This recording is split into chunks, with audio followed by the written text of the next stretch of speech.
ಎಲ್ಲ ನಮ್ಮ ವೀಕ್ಷಕರಿಗೆ ನಮಸ್ಕಾರ. ಜೈ ಜಿನೇಂದ್ರ ನ್ಯೂಸ್ ಚಾನೆಲ್ಗೆ ಸ್ವಾಗತ. ಬೆಳಗಾವಿ ಜಿಲ್ಲೆಯ ಕಾಗವಾಡ ತಾಲೂಕಿನ ಶೇಡ್ಬಾಳ ಗ್ರಾಮದ ಸುಪುತ್ರ ರಾಷ್ಟ್ರ ಸಂತ ವಿದ್ಯಾನಂದ ಮುನಿ ಮಹಾರಾಜರ ಜನ್ಮ ಶತಾಬ್ದಿ ಸಮಾರಂಭ ಭಟ್ಟಾರಕ ಮಹಾರಾಜರ ಸಾನ್ನಿಧ್ಯದಲ್ಲಿ ಭಕ್ತಿಪೂರ್ವಕವಾಗಿ ಜರುಗಿತು.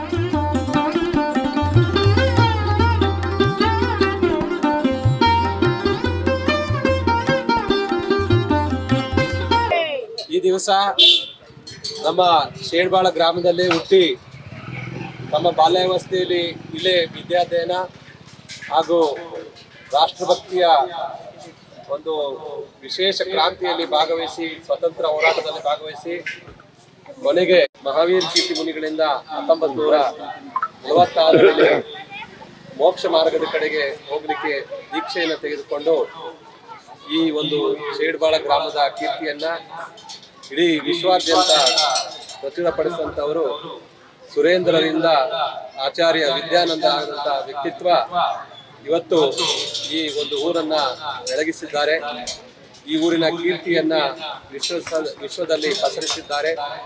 ಅಂತ ಮಹಾಮನ ಮುನಿಗಳ ಒಂದು ಕೀರ್ತಿಯನ್ನು ಕೊಂಡಾಡುವಂತ ಕೀರ್ತಿ ಸ್ತಂಭವನ್ನ ಈ ದಿವಸ ನಮ್ಮ ಶೇಡ್ಬಾಳ ಗ್ರಾಮದಲ್ಲಿ ಸ್ಥಾಪನೆ ಮಾಡಿ ಈ ದಿವಸ ಅವರ 100 ವರ್ಷದ ಜನ್ಮೋತ್ಸವವನ್ನ ಇಡೀ ವಿಶ್ವಾದ್ಯಂತ ಆಚರಿಸುವಂತ ಸಂದರ್ಭದಲ್ಲಿ ಈ ಕೀರ್ತಿ ಸ್ತಂಭವನ್ನ ಪೂಜ್ಯ ಮುನಿಗಳ ತ್ಯಾಗಿಗಳ ಒಂದು ಶುಭ ಹಾರೈಕೆಯೊಂದಿಗೆ ಇವತ್ತು ಲೋಕಾರ್ಪಣೆ ಮಾಡಲಾಗ್ತಿದೆ.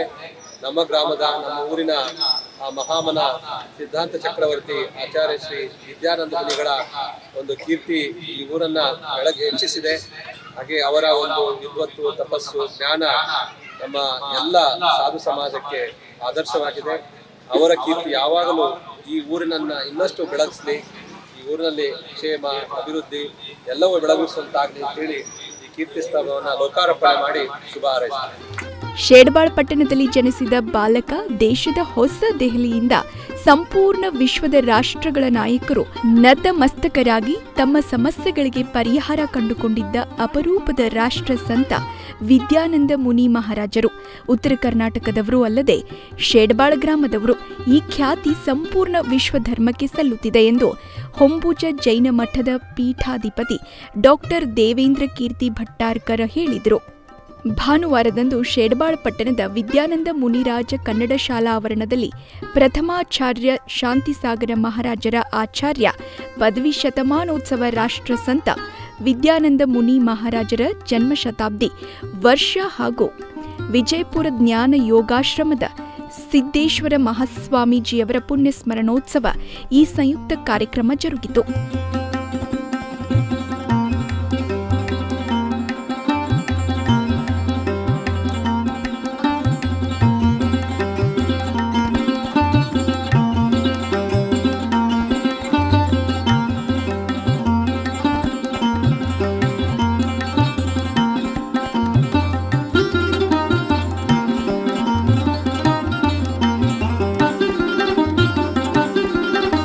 ಸಮಾರಂಭದ ಸಾನ್ನಿಧ್ಯ ವಹಿಸಿದ ಡಾಕ್ಟರ್ ದೇವೇಂದ್ರ ಕೀರ್ತಿ ಭಟ್ಟಾರ್ಕರ್ ಮುಂದುವರೆದು ಮಾತನಾಡುವಾಗ ಮುನಿ ಧರ್ಮಕ್ಕೆ ಯಾವುದೇ ಸಮಸ್ಯೆ ಬಂದಲ್ಲಿ ವಿದ್ಯಾನಂದ ಮುನಿ ಮಹಾರಾಜರು ಅದನ್ನು ತಿಳಿಗೊಳಿಸುತ್ತಿದ್ರು.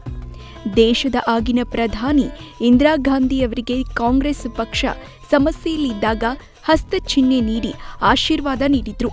ಜೈನ ಧರ್ಮದ ಪಂಚರಂಗಿ ಧ್ವಜ ಹಾಗೂ ಜೈನ ಸಮಾಜದ ಲಾಂಛನ ನೀಡಿದ ಕೊಡುಗೆ ಶ್ರೀಗಳಿಗೆ ಸಲ್ಲುತ್ತದೆ ಎಂದರು.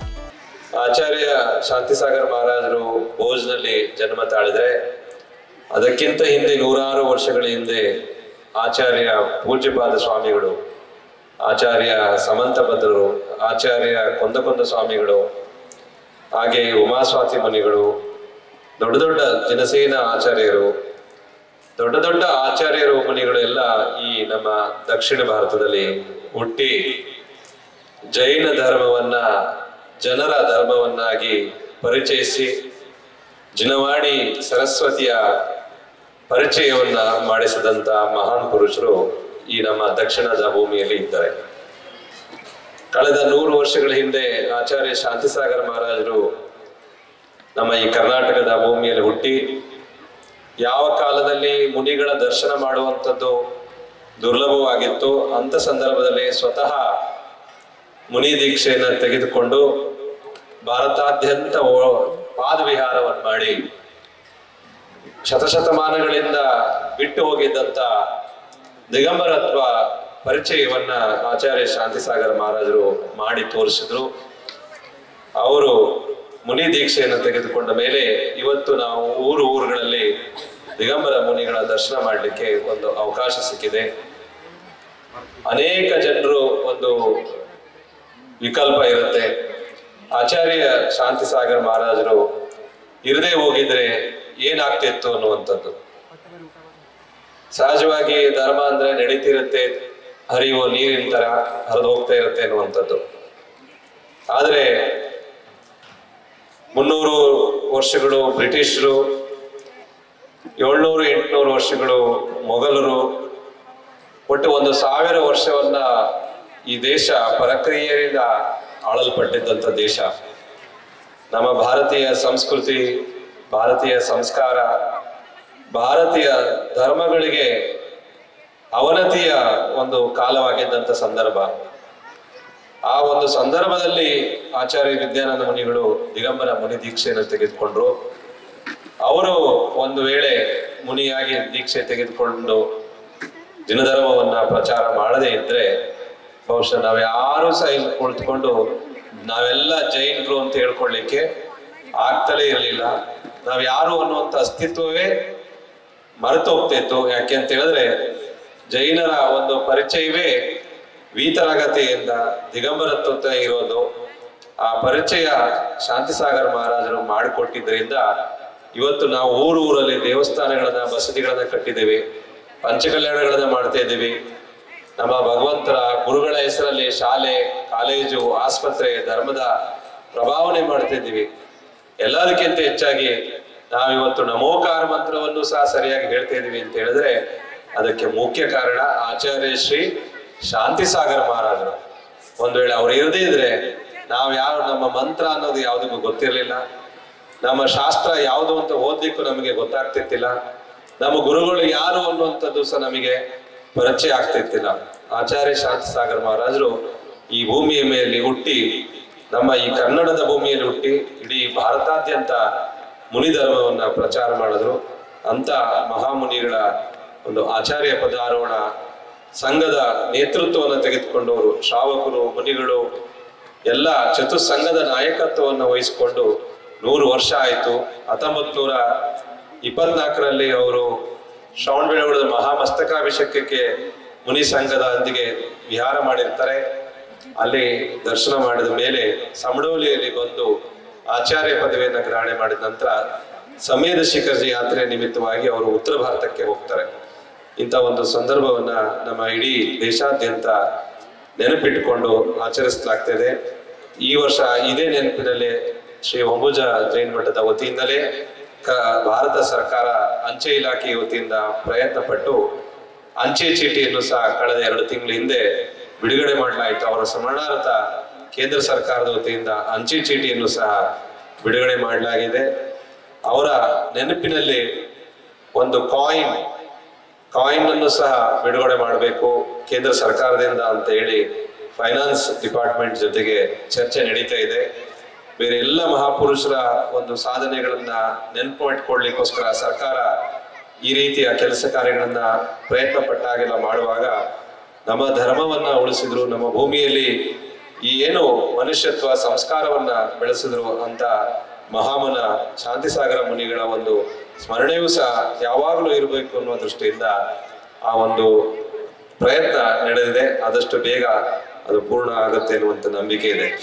ಹಾಗೆ ಆಚಾರ್ಯ ವಿದ್ಯಾನಂದ ಮುನಿಗಳು 100 ವರ್ಷಗಳ ಹಿಂದೆ ಈ ಶೇಡ್ಬಾಳ ಗ್ರಾಮದಲ್ಲಿ ಹುಟ್ಟಿ ಈ ಭೂಮಿಯಲ್ಲೇ ಬೆಳೆದು ಈ ದೇಶದ ಸ್ವಾತಂತ್ರ್ಯಕ್ಕಾಗಿ ಯಾವಾಗ ಕ್ರಾಂತಿ ನಡೆದಿತ್ತು ಅಂತ ಒಂದು ಕ್ರಾಂತಿಯಲ್ಲಿ ತಮ್ಮನ್ನು ತಾವು ಯುವಾವಸ್ಥೆಯಲ್ಲಿ ತೊಡಗಿಸಿಕೊಂಡು ಆ ನಂತರ ಯಾವಾಗ ಅವರು ಆಚಾರ್ಯ ಮಹಾವೀರ ಕೀರ್ತಿ ಮುನಿಗಳು ಶೇಡ್ಬಾಳಕ್ಕೆ ಬಂದಿದ್ರು ಆವಾಗ ಅವರ ದರ್ಶನ ಮಾಡಿ ನಾನು ಒಂದು ದೇಶದ ಸ್ವಾತಂತ್ರ್ಯಕ್ಕಾಗಿ ಕ್ರಾಂತಿ ಮಾಡ್ತಾ ಇದ್ದೀನಿ, ಇಂಥ ಒಂದು ಕ್ರಾಂತಿ ಅನಾದಿ ಕಾಲದಿಂದಲೂ ಈ ಭೂಮಿ ಮೇಲೆ ನಡೆದು ಬಂದಿದೆ, ಈ ಭೂಮಿ ಮೇಲೆ ಯಾರ ಕಬ್ಜಾವೂ ಆಗಿಲ್ಲ ಶಾಶ್ವತವಾಗಿ. ಆ ನಿಟ್ಟಿನಲ್ಲಿ ನಾನು ಈ ರೀತಿಯಾಗಿ ನನ್ನ ಜೀವನವನ್ನು ವ್ಯರ್ಥಪಡಿಸ್ಕೊಳ್ಳೋದಕ್ಕಿಂತ ಅನಾದಿ ಕಾಲದಿಂದ ಈ ಆತ್ಮ ಕರ್ಮಗಳ ಲೀಲೆಗೆ ಒಳಗಾಗಿ ಈ ಮಣ್ಣಲ್ಲಿ ಈ ಭವಭವಗಳಲ್ಲಿ ವ್ಯಥೆ ಪಡ್ತಾ ಇದೆ. ಈ ಭವಬಂಧನದಿಂದ ಸ್ವಾತಂತ್ರ್ಯವನ್ನು ನಾವು ಹೊಂದಬೇಕಾಗಿದೆ ಅನ್ನುವಂಥ ಮಾತನ್ನ ಆಚಾರ್ಯ ಶ್ರೀ ನಿಮಿತ್ತ ಜ್ಞಾನಿ ಮಹಾವೀರ ಕೀರ್ತಿ ಮುನಿಗಳಿಂದ ಕೇಳಿದ ಮೇಲೆ ಅವರು ಆಚಾರ್ಯ ಶ್ರೀ ಮಹಾವೀರ ಕೀರ್ತಿ ಮುನಿಗಳಿಂದ ಚುಲ್ಲಕ ದೀಕ್ಷೆಯನ್ನ 1946ನೇ ಇಸ್ವಿಯಲ್ಲಿ ಪಡೆದಿದ್ರು. ನಮ್ಮ ತಮ್ಮದಳ್ಳಿ ಗ್ರಾಮದಲ್ಲಿ ತೇರದಾಳದ ಹತ್ರ ತಮ್ಮದಳ್ಳಿ ಎನ್ನುವಂಥ ಊರು. ಪಾರ್ಶ್ವಕೀರ್ತಿಗಳಾಗಿ ಸುರೇಂದ್ರ ಅನ್ನುವಂಥ ಯಾವ ಬಾಲಕ ಇದ್ರು ಅವರು ಪಾರ್ಶ್ವಕೀರ್ತಿಗಳಾದರು.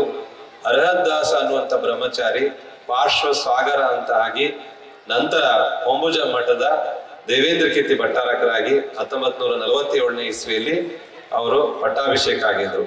ಆಚಾರ್ಯ ವಿದ್ಯಾನಂದ ಮಹಾರಾಜರು ಮತ್ತೆ ಅರ್ಹದಾಸ ಭಟ್ಟಾರಕರು ಅಂದ್ರೆ ನಮಗಿಂತ ಹಿಂದಿನ ಅಜ್ಜ ಸ್ವಾಮಿಗಳು ಅವರು ಇಬ್ರು ಏಕಕಾಲದಲ್ಲಿ ಆಚಾರ್ಯ ಮಹಾವೀರ ಕೀರ್ತಿ ಮಹಾರಾಜರಿಂದ ದೀಕ್ಷೆಯನ್ನು ತೆಗೆದುಕೊಂಡಿದ್ರು. ದೀಕ್ಷೆಯನ್ನು ಪಡೆದ ಮೇಲೆ ಆಚಾರ್ಯ ಮಹಾವೀರ ಕೀರ್ತಿ ಮಹಾರಾಜರು ನಿನ್ನ ಅಧ್ಯಯನ ಆಗಿಲ್ಲ, ನಿನಗೆ ಅಧ್ಯಯನ ಆಗ್ಬೇಕಾಗಿದೆ. ನಾನು ಸಂಘದಲ್ಲಿ ಇಟ್ಕೊಂಡು ಅಧ್ಯಯನ ಮಾಡಕ್ ಆಗೋಲ್ಲ, ಯಾಕೆಂದ್ರೆ ಬಿಹಾರದಲ್ಲಿ ಇರ್ತೀವಿ. ಆದ್ರೆ ಈ ವಂಶದಕ್ಕೆ ಆಗುವಂತ ಭಟ್ಟಾರಕ ಯಾರಿದ್ರು ಪಾರ್ಶ್ವಸಾಗರ ಅರ್ಹದಾಸ್ ಅವರು ಪಾರ್ಶ್ವಸಾಗರ ಇವರು ಮೊರೇನಾದಲ್ಲಿ ಮಧ್ಯಪ್ರದೇಶ ಮೊರೇನಾದಲ್ಲಿ ಶಾಸ್ತ್ರ ಅಧ್ಯಯನ ಮಾಡಿ ಬಂದಿದ್ದಾರೆ. ನೀವು ಇವ್ರ ಜೊತೆಗೆ ಹೋಗಿ ಹುಂಬಚದಲ್ಲಿ ಇದ್ದು ಅಧ್ಯಯನ ಮಾಡಬೇಕು ಅಂತ ಹೇಳಿದಾಗ ಅಲ್ಲಿ ಆ ಭಟ್ಟಾರಕರು ಅವ್ರನ್ನ ಜೊತೆ ಕರ್ಕೊಂಡು ಹೋಗ್ತಾರೆ. ಮೊದಲು ಅವ್ರಿಗಿನ್ನು ಪಟ್ಟಾಭಿಷೇಕ ಆಗೋ ಪೂರ್ವದಲ್ಲೇ ಅಲ್ಲಿ ಪಂಚಬಸ್ತಿ ಇದೆ ಮುತ್ತಿನಕೆರೆ ಹತ್ರ, ಅಲ್ಲಿ ಗುರುಕುಲ ಆರಂಭ ಮಾಡ್ತಾರೆ. ಆ ಗುರುಕುಲ ಆರಂಭ ಮಾಡಿದ ಮೇಲೆ ಮೊದಲ ವಿದ್ಯಾರ್ಥಿಯೇ ಆಚಾರ್ಯ ಶ್ರೀ ವಿದ್ಯಾನಂದ ಮುನಿಗಳು ಪಾರ್ಶ್ವಕೀರ್ತಿ ಅಂತ ಯಾವ ಸ್ವಾಮಿಗಳಾಗಿದ್ರು ಅವರು ಮೊದಲ ವಿದ್ಯಾರ್ಥಿ ಆಗ್ತಾರೆ. ಅವ್ರಿಗೆ ಮತ್ತೆ ಇನ್ನಿತರ ಜನಗಳಿಗೆ ಜೈನ ಧರ್ಮದ ಅಧ್ಯಯನ, ಶಾಸ್ತ್ರದ ಅಧ್ಯಯನ, ನ್ಯಾಯತೀರ್ಥ, ಕಾವ್ಯತೀರ್ಥ, ಸಂಸ್ಕೃತ, ಪ್ರಾಕೃತ ಶಾಸ್ತ್ರಗಳ ಅಧ್ಯಯನವನ್ನ ಮಾಡಿಸ್ತಾರೆ.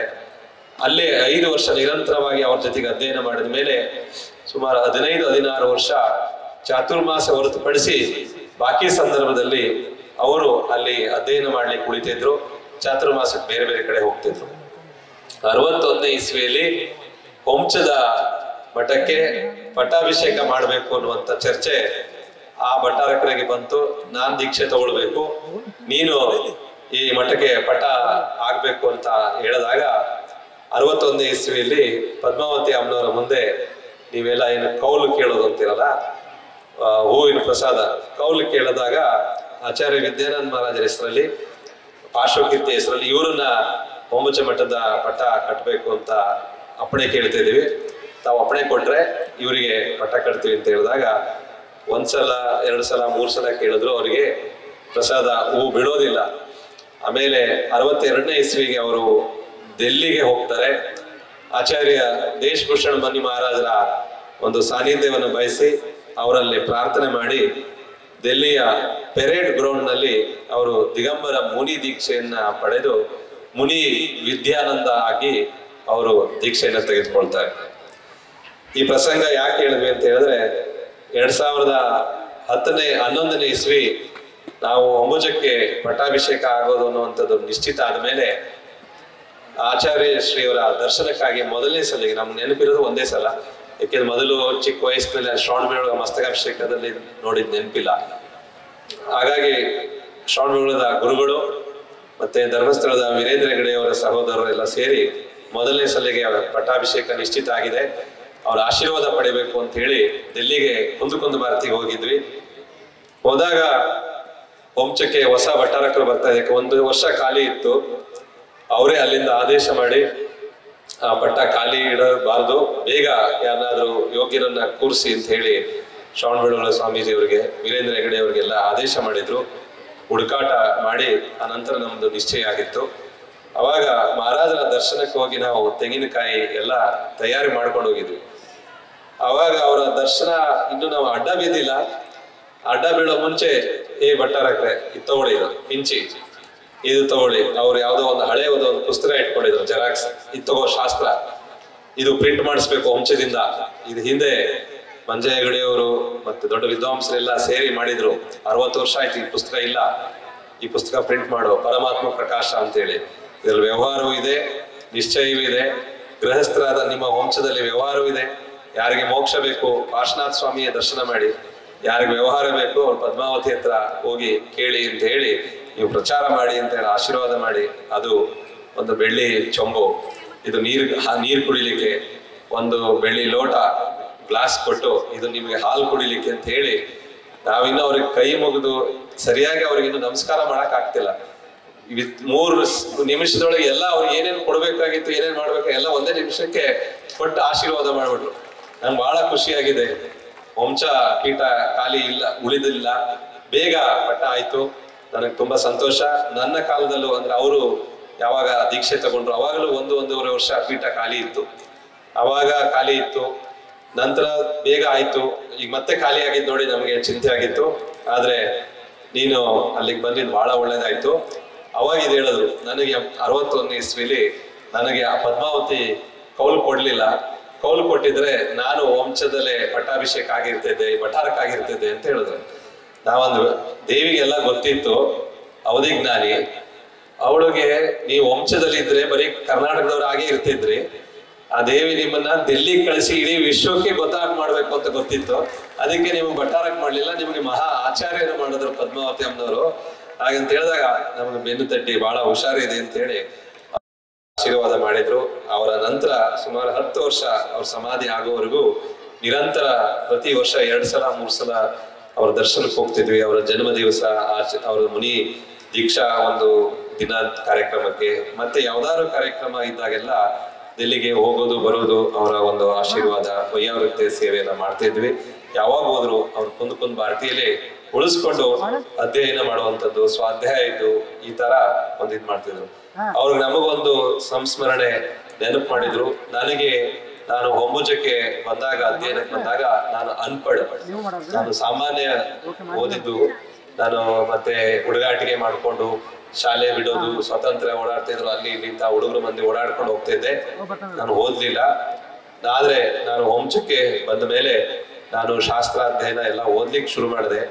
ನೆನಪು ಉಳಿತಿರ್ಲಿಲ್ಲ.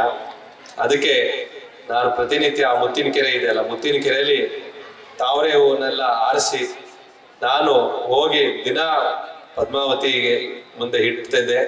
ಮತ್ತೆ ಇಲ್ಲಿ ಶಾಸ್ತ್ರ ಹೇಳ್ಕೊಟ್ಟ ಮೇಲೆ ಪ್ರತಿನಿತ್ಯ ಬೆಳಗ್ಗೆ ಬಂದು ಅಲ್ಲಿ ಅವಾಗ ಯಾವುದು ಮನೆಗಳಿರ್ಲಿಲ್ಲ, ಆ ಕೆರೆ ದಡದಲ್ಲಿ ಕೂತು ಎಲ್ಲ ಹೇಳ್ಕೊಟ್ಟಿದ್ದನ್ನ ಶ್ಲೋಕಗಳು, ಸಂಸ್ಕೃತ ಪ್ರಾಕೃತ ಗಾಥೆಗಳನ್ನ ನೆನಪು ಮಾಡ್ಕೊಳ್ತಿದ್ದೆ, ಅಭ್ಯಾಸ ಮಾಡ್ತಿದ್ದೆ.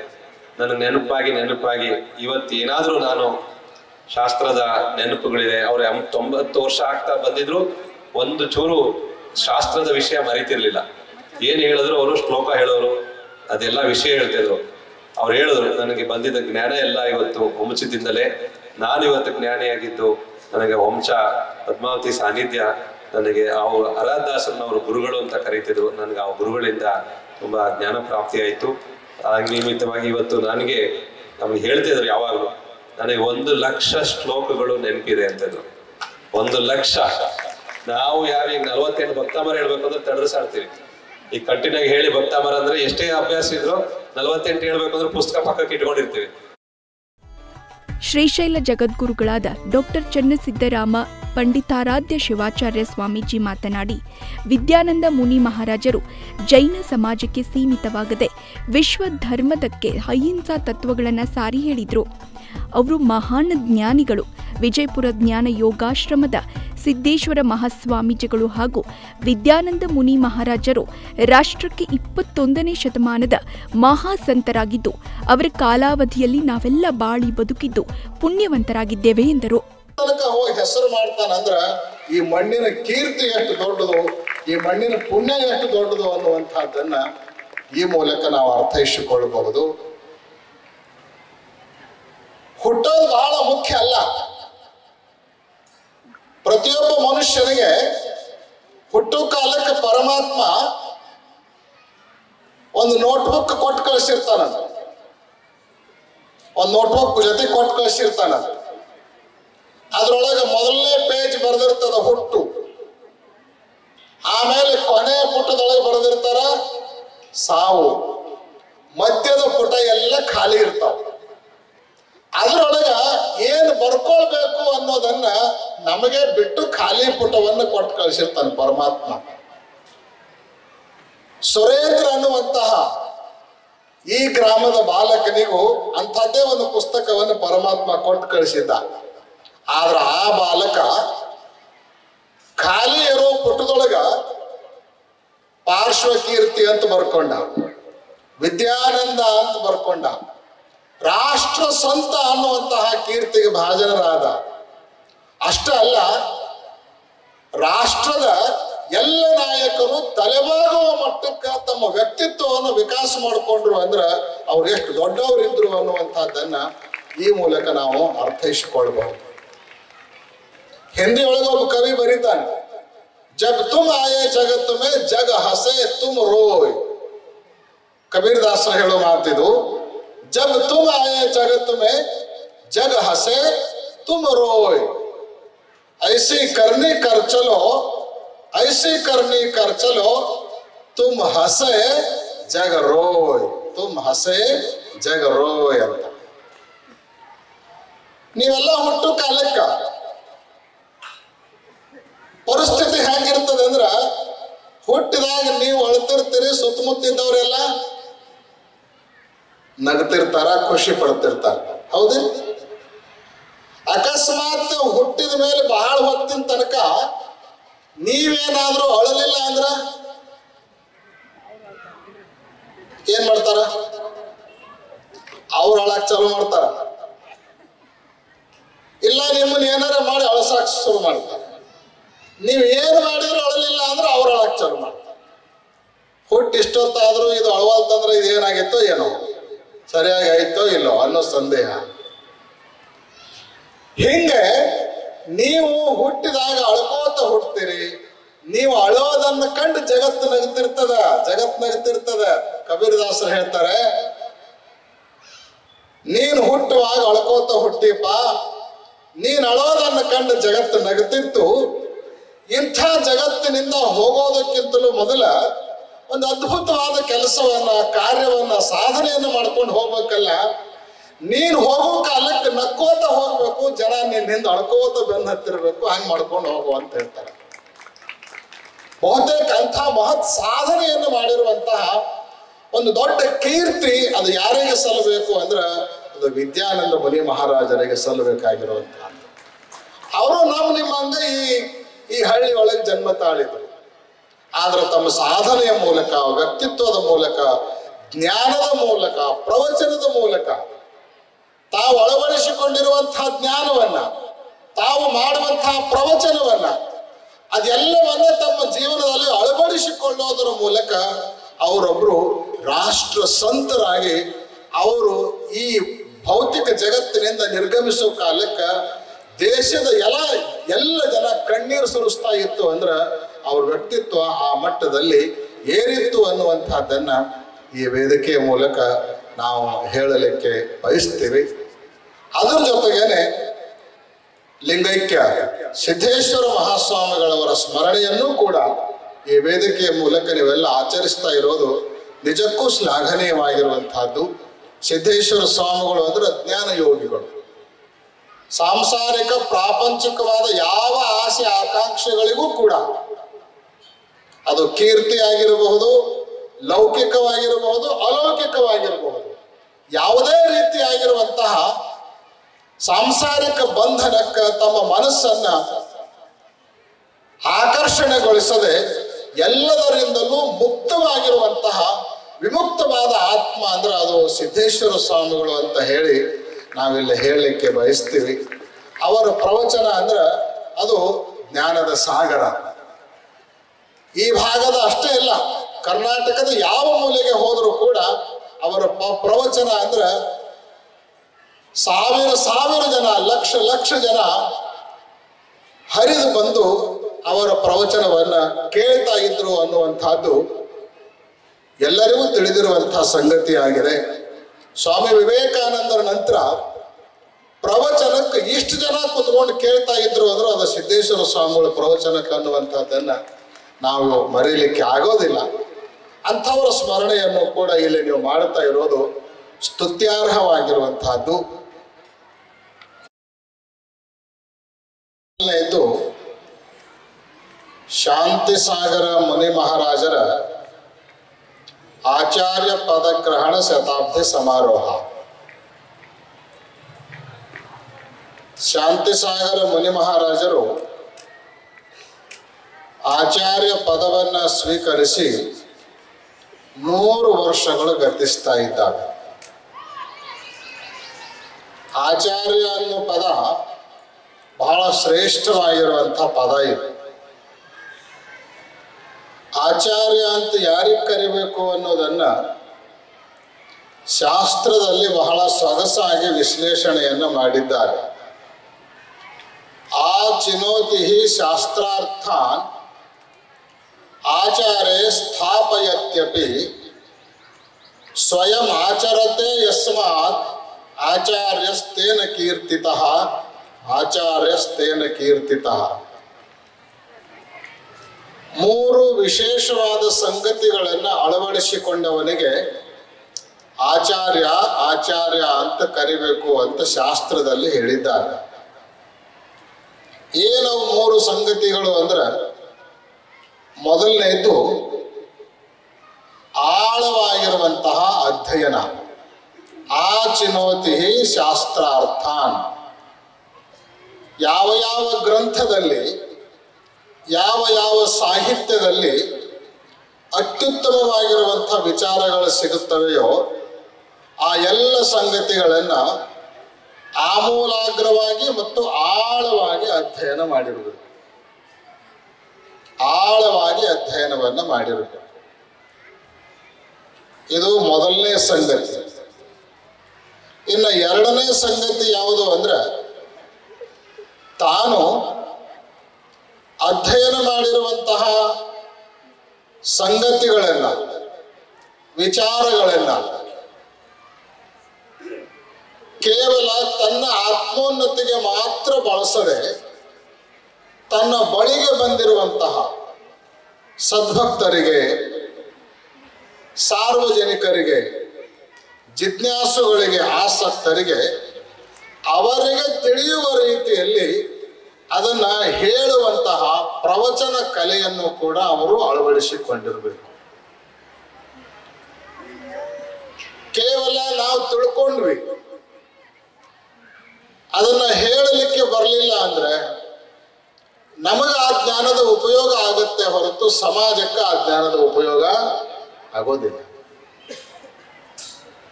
ನಾವು ಮಾಡಿದ ಅಧ್ಯಯನ ನಮ್ಮ ಜೊತೆಗೇನೆ ವಾಸ ಮಾಡ್ತಾ ಇರುವಂತಹ ಸಮಾಜಕ್ಕೂ ವಿನಿಯೋಗ ಆಗಬೇಕು, ದಾಸೋಹ ಆಗಬೇಕು ಅಂದ್ರೆ ಅದನ್ನ ಹೇಳಬೇಕು. ಬರೇ ಹೇಳಬೇಕಲ್ಲ, ಅವರಿಗೆ ತಿಳಿಯುವಂತ ಹೇಳಬೇಕು. ಅವರ ಮನಸ್ಸಿನಲ್ಲಿಯೂ ಕೂಡ ಅದು ಆಳವಾಗಿ ಬೇರುವ ರೀತಿಯಲ್ಲಿ ಹೇಳಬೇಕು. ಉತ್ತಮವಾದ ಪ್ರವಚನ ಬೋಧನ ಕಲೆಯೂ ಕೂಡ ಅವನಿಗೆ ಇರಬೇಕು. ಇದು ಎರಡನೇ ಸಂಗತಿ. ಇನ್ನು ಮೂರನೇ ಸಂಗತಿ ಯಾವುದು ಅಂದ್ರೆ, ಕೇವಲ ಪುಸ್ತಕದಲ್ಲಿರುವಂತಹದ್ದನ್ನ ಓದಿದ,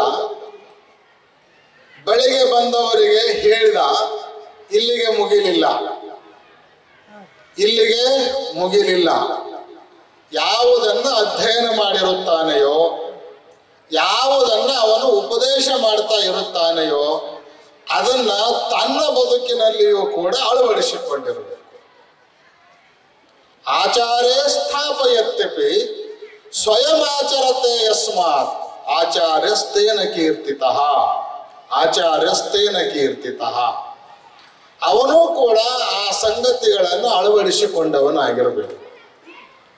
ಒಂದ್ ಮಾತು ಮುಂದುವರೆದು ಹೇಳಬೇಕು ಅಂದ್ರ, ತಿಳಿದುಕೊಂಡಿರೋ ಜ್ಞಾನ ಸಾರ್ಥಕಗೊಳ್ಳಬೇಕು ಅಂದ್ರೆ ಬದುಕಿನಲ್ಲಿ ಅದು ಆಚರಣೆಗೆ ಬರಬೇಕು.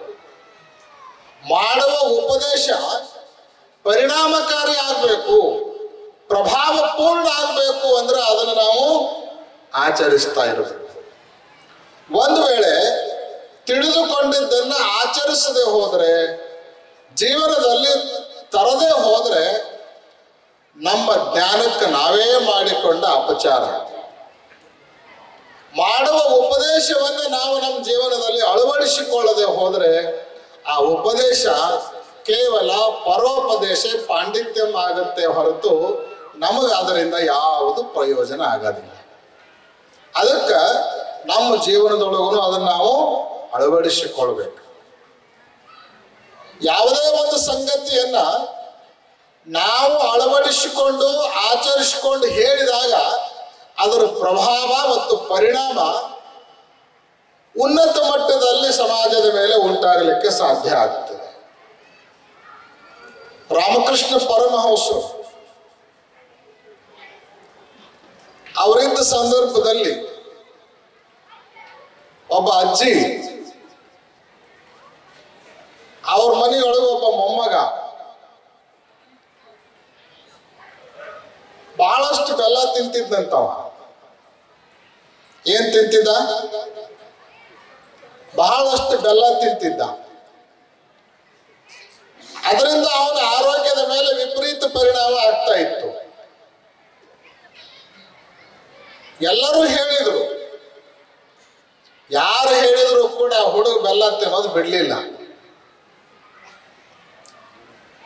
ಏನ್ ಮಾಡ್ಬೇಕು ಅಂತ ಎಲ್ಲರೂ ವಿಚಾರ ಮಾಡ್ಲಿಕ್ಕಾಗಿ ಊರಿನ ಹಿರಿಯರೊಬ್ರು ಹೇಳಿದ್ರು, ಇಲ್ಲೇ ರಾಮಕೃಷ್ಣ ಪರಮಹಂಸರದಾರ ದಕ್ಷಿಣೇಶ್ವರದೊಳಗ, ಅವ್ರ ಹತ್ರ ಹೋಗಿ ಆಶೀರ್ವಾದ ಮಾಡಿಸ್ಕೊಂಡು ಬರ್ರಿ, ಅದರ ಫಲವಾಗಿ ಈ ಹುಡುಗ ಬೆಲ್ಲ ತಿನ್ನೋದು ಬಿಟ್ಟು ತನ್ನ ಆರೋಗ್ಯವನ್ನು ಸುಧಾರಿಸಿಕೊಳ್ಬಹುದು ಅಂತ ಹೇಳಿದ್ರು.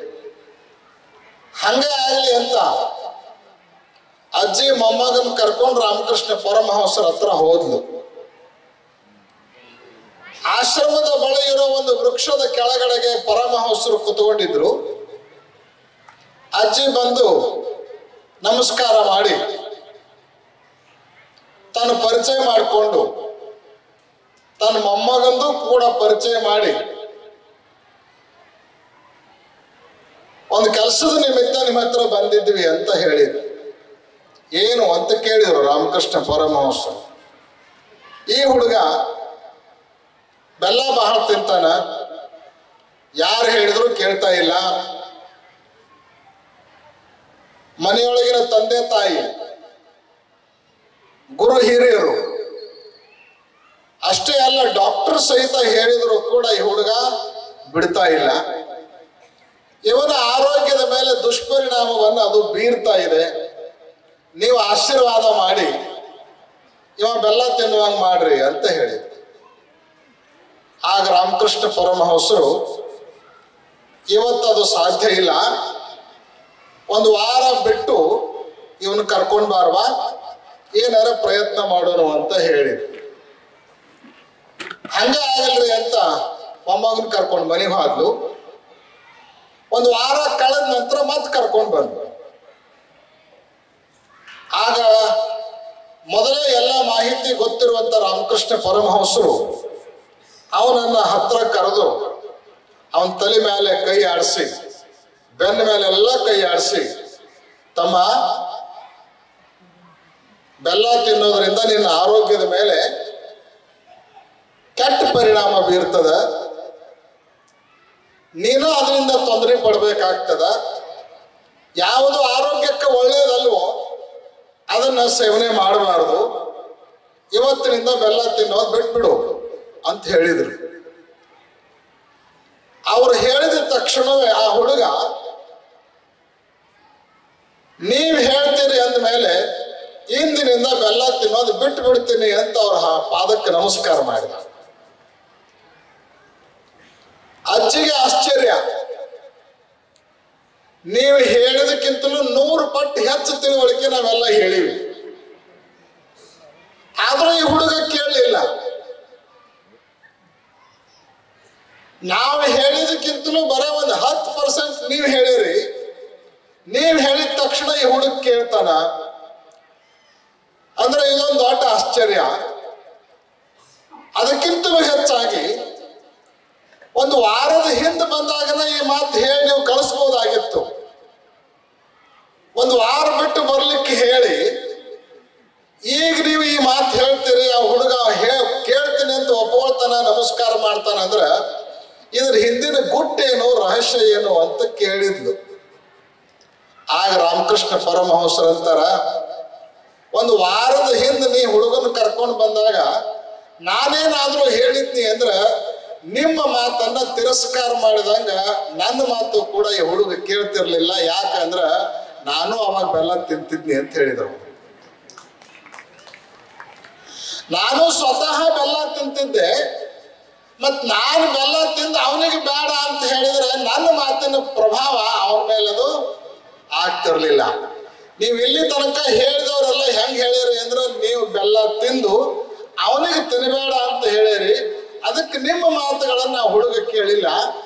ಈ ವಾರದೊಳಗನ ಏನ್ ಮಾಡಿದೆ ಅಂತ ಕೇಳಿದ್ರೆ ಇವನಿಗೆ ಹೇಳೋ ಸಲುವಾಗಿನ ಒಂದು ವಾರದಿಂದ ನಾನು ಬೆಲ್ಲ ತಿಂದಿಲ್ಲ ಅಂತ ಹೇಳಿದ್ರು.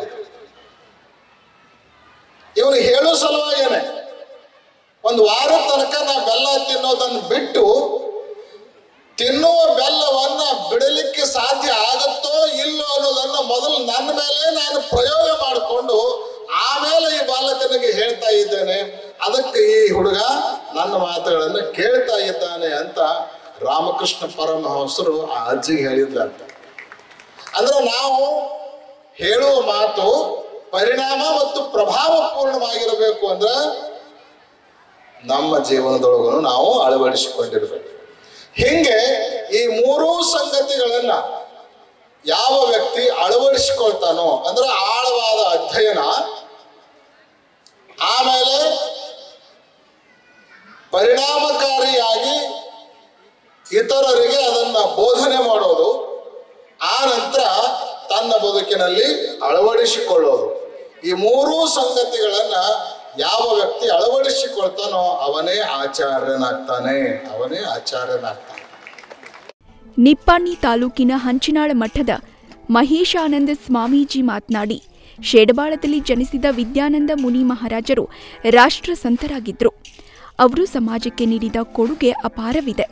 ಜೈನ ಹಾಗೂ ಜೈನೇತರ ಸಮಾಜದ ತಂದೆ ತಾಯಿಗಳು ಇಂತಹ ಪವಿತ್ರ ಗ್ರಾಮದಲ್ಲಿ ಇರುವ ತಮ್ಮ ಮಕ್ಕಳಿಗೆ ಸಂಸ್ಕಾರ ನೀಡಿ ದುಷ್ಟ ಚಟಗಳಿಂದ ದೂರ ಉಳಿಸಿರಿ. ಈ ಭಾಗದಲ್ಲಿ ಇನ್ನೊಬ್ಬ ವಿದ್ಯಾನಂದ ಮುನಿ ಮಹಾರಾಜರು ಆಗುವಂತೆ ತಂದೆ ತಾಯಿಗಳು ಪ್ರೇರಣೆ ನೀಡಿ ಎಂದು ಹೇಳಿ ಈ ಶೇಡ್ಬಾಳ್ ಪುಣ್ಯಭೂಮಿಯನ್ನ ಸಿದ್ಧಕ್ಷೇತ್ರ ಎಂದು ಸ್ಮರಿಸಿದರು. ಟೈಮ್ದೊಳಗ ನಾವು ಹುಟ್ಟಿದೀವಿ, ಅವ್ರು ಹುಟ್ಟಿದ ಊರಾಗ ನಾವು ಹುಟ್ಟಿದೀವಿ. ಅವ್ರು ಇರುವಂತ ಸುತ್ತಮುತ್ತ ಅದೇ ಓಣಿ ಒಳಗ ನಾವು ಸಹಿತ ಅಲ್ಲ. ಈಗ ಸಿದ್ದೇಶ್ವರ ಅಪ್ಪಗಳು ಹುಟ್ಟಿದಂತ ಕರ್ನಾಟಕದ ಮನಿ ನೋಡಾಕ ಇವತ್ತು ಅಮೆರಿಕ ಜನ ಬಂದ ಆ ಮನಿಗೆ ನಮಸ್ಕಾರ ಮಾಡಿ ಮಾಡ್ತಾರ. ನಮ್ ಭೋಜಕಾಯಿಗೆ ಹೋದ್ರ ಅವ್ರು ಯಾರು ಮಹಾರಾಜರು? ಶಾಂತಿ ಸಾಗರ ಮಹಾರಾಜರು. ಅಲ್ಲಿ ಒಂದು ತೀರ್ಥಂತ ಶಾಂತಿ ಸಾಗರ ಮಹಾರಾಜದಿಂದ ಎಲ್ಲರೂ ಹುಟ್ಟಿ ಜಗತ್ ಮೇಲೆ ಬಂದಿರ್ತಾರ. ಆದ್ರೆ ಎಲ್ಲೋ ಕೋಟಿಗೊಬ್ಬ ಶರಣ, ಸಾವಿರಕ್ಕೊಬ್ಬ ಸಂತ, ಕೋಟಿಗೊಬ್ಬ ಶರಣ. ಒಂದ ಹೂವಿನ ಗಿಡದಾಗ 100 ಹೂವು ಹತ್ತಿರ್ತಾವ. ಎಲ್ಲಾ ದೇವ್ರ ಪಾದಕ್ಕೆ ಹೋಗಂಗಿಲ್ಲ. ಯಾವ ಮದುವೆ ಸಮಾರಂಭಕ್ಕೆ ಹೋಗ್ತಾವ, ಯಾವ ರಿಸೆಪ್ಷನ್ಗೆ ಹೋಗ್ತಾವ, ಯಾವ ಕಾರ್ಯಕ್ರಮಕ್ಕೆ ಹೋಗ್ತಾವ, ಯಾವ ಪ್ರೀತಿಲೆ ಕೊಡಾಕ ಹೋಗುತ್ತಾವ, ಯಾವ ಸತ್ತಿರ್ತಾನ ಅವನು ಕೊಳ್ಳಾಗ ಹೋಗುತ್ತಾವ. ಈ 100 ಹೂವಿನೊಳಗೆ ಯಾವ್ದೋ ಪುಣ್ಯ ಮಾಡಿರ್ತತೆ ಅಂತ ತೀರ್ಥಂಕರ ತಲೆ ಮೇಲೆ ಹೋಗಿ ಅದು ಪವಿತ್ರ ಆಗ್ತಿರ್ತದೆ ಜೀವನ. ಚಪ್ಪಾಳಿ ಹೊಡ್ಯಾತಿರ ಅಂದ್ರೆ ಮುಗುಸತ್ ಹೊಡ್ಯಾತಿರೋ, ಖುಷಿಯಾಗಿ ಹೊಡ್ಯಾತಿರೋ. ನಾ ಹಿಂಗ ಒಂದ್ ಊರಾಗ ಪ್ರವಚನ ಹೇಳಿ ಕಡಿಗೆ ಟೈಮ್ ಎತ್ತು ನಂದ ನಗಾತಾರ ನೋಡ್ರಿ. ಒಂದ್ ಊರಾಗ ಹಿಂಗ ಪ್ರವಚನ ಹೇಳಿ ನಾನು ಬಿಡವಲ್ನಿ. ಸಂಗೀತದ ಎಲ್ಲ ಇತ್ತು, ನಾ ಏನೂ ತಗೊಂಡು ಬಂದಿಲ್ಲ. ಕಾಗವಾಡಕ್ಕೆ ಐತಿ ನೋಡ್ರಿ, 6:30 ಇಂದ 8 ಗಂಟೆ ಸಂಗೀತ ಇರ್ತದೆ. ಲೈವ್ ಪ್ರೋಗ್ರಾಮ್ ಚಾಲೂ ಅದ ನೋಡ್ರಿ. 4-5-10 ಸಾವಿರ ಜನ ಇರ್ತಾರೆ. ಒಂದ್ ಊರಾಗ ಹೋಗಿದ್ದೆ ಸಂಗೀತಾಗೆ. ನಾನು ಸಂಗೀತಗಾರ ಮಸ್ತಾಗಿ ಹಾಡಿದೆ ಹಾಡಿ ಮಸ್ತ್ ಎಲ್ಲ ಭಾರಸಾವ್ರ ಚಲೋ ಇದ್ರು. 10 ನಿಮಿಷ ಹಾಡಿ ಕಣ್ಣು ತೆರೆದು ನೋಡ್ದೆ. ಮೊದಲು 10,000 ಮಂದಿ ಇದ್ರು. ಹಿಂದಿನ ಕಣ್ಣು ತೆರೆದು ನೋಡ್ದೆ, ಒಬ್ರು ಎಲ್ಲ ಖಾಲಿ. ಎಲ್ಲ ಹೋಗಿದ್ರು. ಮುಂದೆ ಒಂದೇ ಆಚೆ ಕೂತಿತ್ತು. ನಂದೆ ಈ ಶೇಡ್ಬಾಳ ಊರಾಗ ನಂದು ಯಾರಿಗೂ ಗೊತ್ತಾಗ್ಲಿಲ್ಲ. ಕಡೆಗಿದ್ರೆ ಚಿಂತಿಲ್ಲ, ಏನಾದ್ರೂ ಚಿಂತಿಲ್ಲ. ನೀವ್ ಒಬ್ಬಾಕೆ ನನ್ನ ಪಾಲಿ ಕೂತಿಯಲ್ಲ. ನಾನು ಸಂಗೀತ ಕೇಳಿ ಖುಷಿಯಾಗಿ ನಿನ್ ಕಣ್ಣಾಗ ನೀರು ಬಂದವಲ್ಲ, ನಾ ಸಂಗೀತ ಕಲಿತಕ್ಕ ಸಾರ್ಥಕತೆ ಆತು ಒಂದೇ. ಸಂಗೀತ ಕಲಿತ ಕಣ್ಣ ನೀರು ಬಂದವ ಯಾವ ಹೇಳ್ದಮ್ಮ ಅಂದ್ರು ನನಗ. ಮತ್ ಎಲ್ಲಾರು ಹೋದ್ರ ಹೋಗಿಲ್ಲ. ಒಂದು ನಾ ಹಾಡ್ದಂಗ ನೀ ಅಳತಿಯಲ್ಲ ಖುಷಿಯಾಗಿ ಹ್ಞೂ ಅಂದಳು. ಮತ್ ಯಾಕೆ? ಅವಾಗ ಅಜ್ಜಿ ಅಂದ್ಳು, ನಮ್ಮ ಮನ್ಯಾಗ ಒಂದ್ ಎಮ್ಮಿತ್ತು, 8 ಲೀಟರ್ ಹಾಲು ಕೊಡ್ತಿತ್ತು. ಕುತ್ತಿಗೆ ಒಂದು ಗಂಟಾತು, ಯಾರಿಗೆ ತೋರ್ಸಿ ಚಲೋ ಆಗಲಿಲ್ಲ. 6 ತಿಂಗಳು ಒದರಿ ಒದರಿ ಒದರಿ ಮೊನ್ನೆ ಸಾಯ್ತು. ನೀವು ಒದರು ನೋಡಿ, ನಾನು ಎಮ್ಮೆ ನೆನಪ. ನಾವು ತಬಲಾಜಿಗೆ ಹೇಳಿದೀವಿ, ತಬಲಾದವ್ರಿಗೆ ಇನ್ನು ಮಂಗಳಾರತಿ ಮಾಡೋಣ. ಆ ಎಮ್ಮಿ ನೆನಪು ಮಾಡಿ ಹೇಳತ್ತಾಳ, ನಾ ಚಲೋ ಅಂತ ಸಂಗೀತ ಹಾಡಾಕತ್ತೇನಿ. ನಮ್ ತಬಲಾದವ್ರು ಬಿಡ್ಲಿಲ್ಲ. ಸ್ವಾಮೀಜಿ ನೀವ್ ಹಾಡದ್ ನೋಡಕ್ಕೆ ಎಮ್ಮಿ ನೆನಪಾಗಿ ಬಿಡ್ರಿ, ಹಿಂದೊಬ್ಬ ಮುತ್ಯ ಕೂತಾನಲ್ಲಿ ಯಾಕೆ ನೋಡಿ, ನಾಂದ ಈಗ ಎಮ್ಮಿ ಸಲಾಗಿ ಹಾಡಿದಲ್ಲ ನೋಡ ಕೂತಾಳೆ. ಎಲ್ಲಾರು ಹೋದ್ರು, ಮುತ್ಯ ನೀ ಯಾಕೆ ಕೂತೆ? ಅವ ನಾವ್ 8ಗ ಹೋಗಾವಿದ್ದೆ, ಇನ್ನ ಯಾಕೆ ಕೂತಿ ಅಂದೆ. ನಿಮ್ ತೆಳಗ್ ಹಾಸಿದೆಲ್ಲ ಕಂಬಳಿ ನಮ್ಮದೈತ್ರಿ, ಅದಕ್ಕಾಗಿ ಕೂತೇನ. ಹಿಂಗ ಏನ್ರಿ ಹೇಳ್ರ ಸಭಾ ಒಂದಿಟ್ ಕುಂಡ್ಬೇಕು ಅನಿಸ್ತದ. ಕೈ ಸರಿಸ್ರ 150 ಕಾರ್ಯಕ್ರಮ, ಕೂತ್ ಕೇಳ್ರ 1000. ಈಗಿನ ದಿನಮಾನದ ಕುಂಡು ಮಂದಿ ನಿಮ್ಮನ್ನ ಕುಣಿಸ್ಬೇಕಾದ್ರೆ ಒಂದ್ ಏನ್ರಿ ಬೇಕ ಅಲ್ಲ. ಇದ ಜಾಗದೊಳಗೆ 22 ದಿವಸ ಪ್ರವಚನ ಮಾಡೇಣ. ಇದ ಜಾಗದಾಗ ನಡೆದಾಡು ದೇವರು ಸಿದ್ದೇಶ್ವರಪ್ಪ ಅವರು ವಿದ್ಯಾನಂದ ಮಹಾರಾಜರು ಈ ಮೂರ್ತಿಯನ್ನ ಲೋಕಾರ್ಪಣೆ ಮಾಡೋ ಟೈಮ್ದಾಗ ಅವ್ರ ಕೈ ಮುಟ್ಟಿ ಒಂದು ಹೂ ಕೊಟ್ಟಾಕ ಪಾದಕ್ಕೆ ಇದನ್ನ ಮಾಡಿ ನಮ್ಮ ಗುರುಗಳ ಜೊತೆ 30 ವರ್ಷ ಇದ್ದೆ. ಕೊನೆ ಇದೇ ಸ್ಟೇಜ್ ಮ್ಯಾಗ ನಮ್ಮ ಗುರುಗಳ ಕಾರ್ಯಕ್ರಮ, ಅದ್ರ ಮುಂದೆ ನಮ್ಮ ಗುರುಗಳೇ ನಮಗ್ ಸಿಗ್ಲಿಲ್ಲ. ಮುಂದೆ ಅವರು ನಿರ್ವಾಹ ಸಿದ್ದೇಶ್ವರ ಕೋಳಿ ಎಷ್ಟು ಒಳ್ಳೆಯವರು ಇದ್ದರನ್ನೋಕ್ಕಿಂತನೂ ಕೂಡ ಜೈನ ಧರ್ಮದ ಏನೇನು ನೇಮಗಳಿದ್ವಲ್ಲ ಎಲ್ಲ ನೇಮ ಪಾಲಿಸಿ ಅಲ್ಲ, ಕೊನೆಗೆ ಆಹಾರವನ್ನು ಬಿಡ್ತಾ ಬಿಡ್ತಾ, ನೀರನ್ನು ಬಿಡ್ತಾ ಬಿಡ್ತಾ ಬಿಡ್ತಾ, ಕೊನೆಗೆ ದೇವರ ಧ್ಯಾನ ಮಾಡ್ತಾ ಮಾಡ್ತಾ ಸನ್ಲೇಖ ವ್ರತ ಅಂತ ಏನ್ ಹೇಳ್ತೇವಲ್ಲ, ಜೈನ ಸಮಾಜದ ಪ್ರಕಾರನೇ ಇವತ್ತಿನ ದಿನ ಸಿದ್ದೇಶ್ವರಪ್ಪಗಳು ಕೊನೆಗೆ ದೇಹ ತ್ಯಾಗ ಮಾಡಿರು. ಕೊನೆಗೆ ಒಂದು ಹೇಳ್ರು, ನನ್ನ ಸಲುವಾಗಿ ಎಲ್ಲೂ ಒಂದು ಸ್ಮಾರಕ ಇರಬಾರದು, ನನ್ನ ಸಮಾಧಿ ಇರಬಾರದು, ನನ್ನ ಗುಡಿ ಕಟ್ಟಬಾರದು. ಈ ಸುಟ್ಟಂತ ಈ ಬೂದಿಯನ್ನ, ಈ ರಕ್ಷಣೆಯನ್ನ ಸಮುದ್ರದಲ್ಲಿ ಚೆಲ್ಲಿ ಬಿಡ್ಬೇಕು, ನನ್ನ ಗುರುತು ಎಲ್ಲಿ ಇರಬಾರದು. ಅವಾಗ ನಾವೆಲ್ಲ ಕಣ್ಣ ನೀರು ಬಂದಿದ್ದು, ನಾವು ಮುನಿಗಳು ಸಾಧುಗಳು ಕೇಳಿದಿವಿ, ನಿಮ್ಮದು ಎಲ್ಲೂ ಏನಿಲ್ಲ, ನಾವು ಏನಂತ ನಿಮ್ಮನ್ನ ನೋಡ್ಬೇಕಲ್ಲ, ನೀವು ಹೋದ ಬಳಕ. ಅವಾಗ ಹೇಳ್ರು, 50 ವರ್ಷಗಳ ಪರ್ಯಂತರವಾಗಿ ಏನ್ ಜ್ಞಾನ ಕೊಟ್ಟೇನಿಲ್ಲ, ಆ ಗ್ರಂಥಗಳದಾವ, ಅದೇ ನಮ್ಮ ನೆನಪ, ಬಿತ್ತು ಹೋಗು ಕಲ್ಲು ಮನ್ನ ಗಾಡಿ ಕಟ್ಟಬೇಡಂತ ಸಿದ್ದೇಶ್ವರ ಹೇಳಿ. ಅಂತವ್ರು ನೀವತ್ತ ನಾವು ನೆನಪು ಮಾಡ್ಕೊಳ್ತಾ ಇದ್ದೀವಲ್ಲ. ಅಲ್ಲ, ಆಚಾರ್ಯ ಶ್ರೇಷ್ಠವಾಗಿರ್ತಕ್ಕಂಥವ, ಗುರುರ್ ದೇವೋ ಮಹೇಶ್ವರ, ಗುರುರ ಸಾಕ್ಷಾತ್ ಪರಬ್ರಹ್ಮ, ತಸ್ಮೈ ಶ್ರೀ ಗುರವೇ ನಮೋ ನಮಃ. ಅದಕ್ಕಾಗಿ ಒಬ್ಬರು 100 ವರ್ಷ ಆಯ್ತು ಗುರು ಪದವಿನ, ಆಚಾರ್ಯ ಪದವಿಯನ್ನು ಪಡ್ಕೊಂಡು 100 ವರ್ಷ, ಒಬ್ಬರ ಜನ್ಮ ತಾಳಿ 100 ವರ್ಷ ಆಯ್ತು, ಒಬ್ಬರ ದೇಹ ಬಿಟ್ಟು 3 ವರ್ಷ ಆಯ್ತು, 84 ವರ್ಷ ಬದುಕಿದ್ರು. ಒಂದು ಕೀರ್ತಿ ಸ್ತಂಭ, ಒಬ್ಬ ಮಹಾಪುರುಷ ಕೀರ್ತಿ ಸ್ತಂಭಗಳನ್ನ, ಪುತ್ಥಳಿಗಳನ್ನ ನಾವ್ ಯಾವಾಗ ಸರ್ಕಲ್ದೊಳಗ ರಸ್ತೆದ ಮೇಯಾಗ ಯಾಕೆ ಸ್ಥಾಪನೆ ಮಾಡೋ ಸ್ವಾಮೀಜಿ ಅಂದ್ರೆ, ಕುಂತೋದಾಕ ಟೈಮ್ ಇಲ್ಲ, ಕೂತ್ ಸಾಧನೆ ಮಾಡಂಗಿಲ್ಲ. ಎಂತಾವ ಮನುಷ್ಯ ಇರಲಿ, ರಸ್ತೆ ಮ್ಯಾಗ ಹೋಗುತ್ನ್ಯಾಗ ಸ್ತಂಭ ನೋಡಿದಾಗ ಇಂಥ ಕೀರ್ತಿಶಾಲಿ ಒಬ್ಬ ಮುನಿ ಮಹಾರಾಜ, ಒಬ್ಬ ತ್ಯಾಗಿ ಮನುಷ್ಯ ಆಗ್ಯಾನಂತ ಸ್ತಂಭಕ್ಕೆ ನಮಸ್ಕಾರ ಮಾಡ್ಲಿ ಅಂತ ಸಾರ್ವಜನಿಕ, ಅದು ಬಸ್ತಿ ಮುಂದೆ ಮಾಡಿಲ್ಲ, ಇಡೀ ಶೇಡವಾಳ ಹಿಂದೂ ಧರ್ಮ ಕಟ್ಟಲ್ಲ, ಇಲ್ಲಿ ರಸ್ತಾದ ಮ್ಯಾಗ ಹೋಗೋರು ಕೋಟಿ ಕೋಟಿ ಮಂದಿ ಅದನ್ನ ನೋಡಿ ಅದಕ್ಕೆ ನಮಸ್ಕಾರ ಮಾಡ್ಲಿ ಅಂತ ಇಲ್ಲೊಂದು ಸುಂದರವಾಗಿರ್ತಕ್ಕಂಥದ್ದು. ಗುರು ಏನ್ ಮಾಡ್ತಾನ ಸ್ವಾಮೀಜಿ, ಗುರುಗಳು ಏನ್ ಮಾಡ್ತಾರೆ, ಒಬ್ಬ ಅರಿವಿ ಹೊಲೆ ಹಾಕತ್ತಿದ್ ಇಂತಾವ್ ಹೇಳ್ತಾನೆ ನೋಡ್ರಿ, 1-2 ಅರಿವಿ ಅಂದ್ರೆ ಗೊತ್ತ, ಟೇಲರ್.